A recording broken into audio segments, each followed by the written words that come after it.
Hey guys, welcome to this video where Paul and I are going to demo leg raises to you. Okay, so we're going to get ourselves lying flat on our back. Okay, leg raises again, this is going to really fire up actually into your quads as well as your abs, your hamstrings and your glutes. So what we're going to do here now is we're going to place our hands under our back. Doing that is just going to make it a little bit easier to keep your lower back on the floor. So I'm going to place myself down, back on, head back. Okay, so now what I'll do is I'm going to have my knees bent and I'm going to raise them up as high as I can and down. This is With literally control. the most basic way to do it. But if you're doing it correctly, you really should feel it in the abs. Paul's sucking in through his abs here and really pushing his lower back onto the floor as much as he possibly can. And like I said, if you are doing this correctly, you really will feel it. Yep.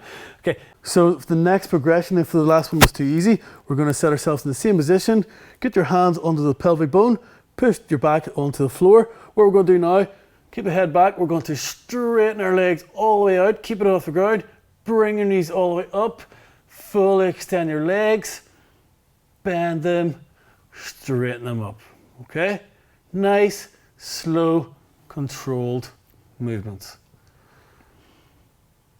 Then if you want the harder variation, we're going to have the same position, hand underneath the pelvic bones. We're going to squeeze our heels together, tighten our bum cheeks, tighten our abs, and we're going to raise our legs all the way up, all the way down. Try not to touch the floor again on the way down. You can keep a micro bend in your knees if you don't have the hamstring flexibility to lift them all the way up.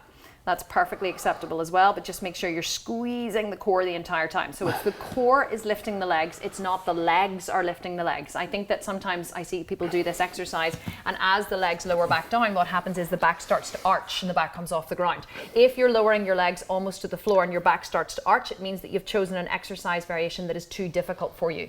If you can't keep your lower back pressing onto the ground and your core pulled in the entire time, it means you need to regress back to an easier version of the exercise. You do not want to be, I'm going to demo it to you, actually what I see all the time, you do not want to be doing, I've got a microphone on my back so I can't go down, but you don't want to be doing this. If this happens, then it's too difficult for you. You need to be, oh sorry, okay. So if this happens, see there's a big arch. It's too difficult, okay? So you need to then obviously bend the knees so that you can get the lower back down. I actually have a microphone pack on my back, so I can't get my back flat, which is why it doesn't look as good, but actually Paul could probably demo it better.